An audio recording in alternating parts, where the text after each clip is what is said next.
You know, for years at DJS, we've been making a very heavy-duty bed rack. It's a very simple design, but one of the things that we did that's a little different than most of the bed racks out there is we chose the same wheels that we use on our universal dolly system. All right. Each of these wheels is capable of holding 1,000 pounds. This rack is capable of holding 4,000 pounds. Okay.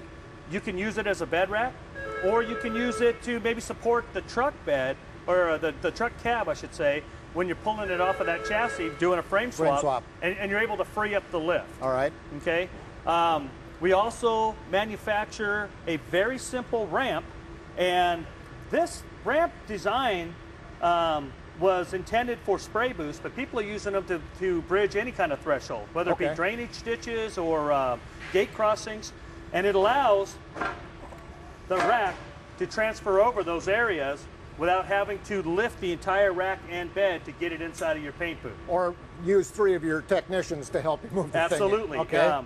What we try to do at DJS is utilize the equipment in a way that it takes what would take normally 3 or 4 guys, 10 guys possibly, and limit it down to 1 or 2 guys. All right. We realize that time is of the essence because of this whole lean process that we're having to deal with. What we did is we took our bed racks and we converted this thing over into a paint stand. All right.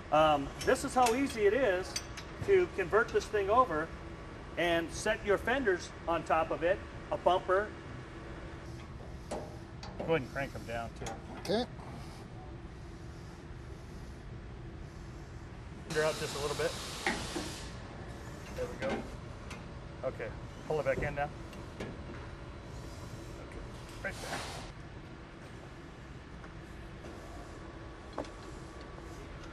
This one you need to tighten up too.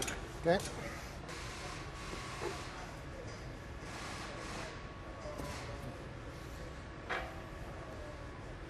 That was easy. Yeah. Now, we only put a couple of parts on here, and this might be a typical repair where we have a fender and a bumper.